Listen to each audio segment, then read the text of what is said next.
एकदम मुझे समझ ही ना आए क्या करूँ, क्या हुआ है, क्या कभी कुछ एक हुआ को है। फ़ोन करूँ, कभी दूसरे को फ़ोन है, करूँ, उसकी कभी किसी कीमत को। तकरीबन 2 से ढाई लाख के दरमियान में है। अस्सलाम वालेकुम दोस्तों, मैं हूं फैसल रियाज़ और आप देख रहे हैं फैसल रियाज़ व्लॉग्स। चाहे वो आप फेसबुक पे देख रहे हो चाहे यूट्यूब चैनल पे, आप सबसे यही दरख्वास्त है कि मेरे यूट्यूब चैनल पे मुझे सब्सक्राइब करें और इस वीडियो को लाइक और शेयर कर दीजिएगा। तो जैसा कि आपने थंबनेल देख लिया होगा, मैं आपको एक बहुत ही सैड न्यूज़ सुनाने जा रहा हूँ। तो आज है जी जुम्मे का दिन और मैं जुम्मा पढ़ के अभी अभी वापस आया हूँ। तो टाइम हो रहा है तकरीबन 3 बजे का। तो मैंने कहा आपके साथ भी ये स्टोरी शेयर करनी चाहिए। आखिरी रात जुमरात को हम सब खाना खा रहे थे, तो वालिद साहब ने बताया कि हमारे गांव में जो है वो छोटी मोटी चोरियां शुरू हो गई हैं। तो मैं आपको बताता चलूँ कि गांव में हम सब जो हैं वो ज़मींदार लोग हैं। हमारे पास जो कुछ भी है वो यही गाय भैंसें और यही चीज़ें हैं। एक दो लोगों की गाय और बकरे जो हैं वो किसी कोई बंदे खोल के ले गए हैं। तो इसी तरह की छोटी मोटी चोरियां हुई हैं। तो जब वालिद साहब ने मुझे ये सारी बात बताई कि इस तरह हुआ है, तो सारी रात मुझे तकरीबन इसी तरह का तजस्सुस रहा। कभी ज़हन में क्या ख़्याल आता, कभी क्या ख़्याल आता। तो मैं आपको ये साथ बताता चलूँ कि दिन के जो काम हैं, मतलब अभी मुझे छुट्टियाँ हैं यूनिवर्सिटी से, 14 को मैंने यूनिवर्सिटी में जाना है। और दिन के जो काम है, मतलब घास ले आया, ज्वार ले आई, वो काट दी। वैसे मेरी आप अगर वीडियोस देखते होंगे तो आपको पता होगा, भैंसों का दूध निकालना या इस तरह के जो काम है वो मुझे आते नहीं हैं और वो वालिद साहब ही करते हैं। तो सुबह तकरीबन 6 बजे मुझे उठाया गया कि उठो, जो नई भैंस हम लेके आए हैं वो जानवर वाले अंदर नहीं है। तो एकदम मुझे समझ ही ना आए क्या करूँ, क्या हुआ है, क्या कुछ हुआ है। रात को भी यही ख्याल था ज़हन में, सुबह भी यही बताया है कि भैंस नहीं है। तो मैं खैर उठाऊँ, कोई चादर वगैरह नहीं ली, कोई स्वेटर वगैरह नहीं पहना था, वैसे ही जूते पहन के तो बाहर निकल गए। तो तकरीबन 6 बजे का टाइम था। जो ज़मींदार लोग हैं वो तो उठे हुए थे और जो है वो सारा गांव सुनसान पड़ा था। तो खैर मैं भी मोबाइल लेके टॉर्च ऑन की और अबू जो है वो एक साइड पे गए और मैं दूसरी साइड पे चला गया।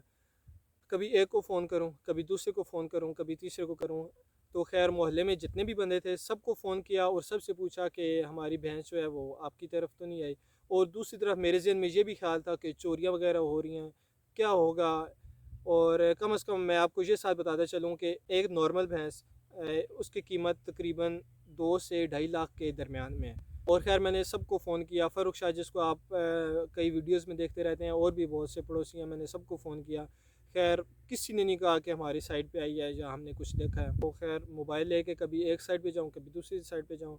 तकरीबन 30 से 35 मिनट हम ढूंढते रहे, कोई पता नहीं चला। सबको फ़ोन कर चुका था।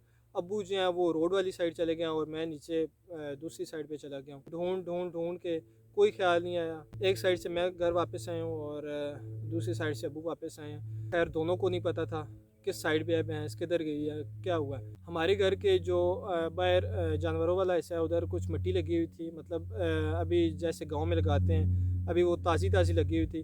तो उधर मैंने भैंस के खुरे देख लिए हैं। खुरे मतलब भैंस के जो फुट स्टेप्स हैं वो उधर लगे हुए थे। तो वो जो खुरे थे वो एक तरफ से रास्ता हमारे गांव से जो कच्चा गांव से बाहर की तरफ जाता है वो उधर था, और जो खुरे थे वो तकरीबन उसके बिल्कुल अपोजिट साइड पे थे। तो जब मैंने खुरे देखे हैं तो उनसे मुझे यही पता चल रहा था कि जिस तरह एक जानवर होता है और उसे कुछ समझ नहीं आती मैं किधर जाऊँ, कहाँ जाऊँ, कभी एक साइड पे गया, कभी दूसरी साइड पे गया। तो वो सारे एक जगह पे जो है वो सारे खुरे लगे हुए थे। मुझे समझ आ गया कि भैंस जो है वो खुद खुली है और किसी ने चोरी नहीं की है। तो अब्बू को बताया कि भैंस जो है वो खुद ही खुल के इधर उधर कहीं गई है। तो फिर हमारी जान में जान आई है। और उसी वक्त हमारे पड़ोसी हैं और वालिद साहब के जो हैं वो कज़न भी है और मेरे जो हैं वो चाचू ही लगे। वो सुबह सुबह ग्वाले को दूध दे रहे थे और उन्होंने हमें देखा है कि कभी लाइट लेके एक साइड पे जा रहे हैं और कभी दूसरी साइड पे। तो वो समझ गए हैं कि इनका कोई मसला बना हुआ है। तो जैसे ही उन्होंने देखा है कि ये कुछ चीज़ ढूंढ रहे हैं, आए हैं और पूछा है कि आप भैंस को तो नहीं ढूंढ रहे। हमने जी बोला कि भैंस जो है वो रात को कहीं खुल गया और ढूंढ रहे हैं उसे। तो उन्होंने बताया कि पड़ोसी हैं साथ वाले, तकरीबन घर से 2-3 मिनट का रास्ता है। उन्होंने रात को मुझे तकरीबन 11:30 बजे कॉल की थी और बताया था कि हमारे घर वाली साइड एक भैंस आई है, तो वो आपकी तो नहीं है। तो उन्होंने बताया कि हमारी तो है नहीं, हमारी तकरीबन पूरी हैं, तो शायद फैसल लोगों की हो, हमारी उन्होंने कहा। तो खैर जब उन्होंने बताया है कि आपकी भैंस वहाँ बंधी हुई है, तो हमने ये सुना तो हमारे दिल को कुछ सुकून आया कि भैंस इधर ही है और किसी ने चोरी नहीं की। तो अल्लाह का लाख लाख शुक्र है कि जैसा हमने सोचा था वैसा नहीं हुआ और हमारी जो भैंस है हमें सही सलामत मिल गई है। तो ये हुआ है जी हमारे साथ आज सुबह सुबह। तो मैंने कहा आपके साथ शेयर कर लूँ। तो आपसे ये दरख्वास्त है कि अगर आप ये वीडियो फेसबुक पे देख रहे हैं या यूट्यूब पे देख रहे हैं तो इसे लाइक और शेयर लाजमी कीजिएगा। और अगर आपने अभी तक मेरा यूट्यूब चैनल सब्सक्राइब नहीं किया हुआ तो उसे सब्सक्राइब लाजमी कीजिएगा। आपके लिए मैं अच्छी वीडियोस लेकर आता रहता हूँ गांव के हवाले से और भी बहुत कुछ। तो चैनल को सब्सक्राइब करना मत भूलिएगा।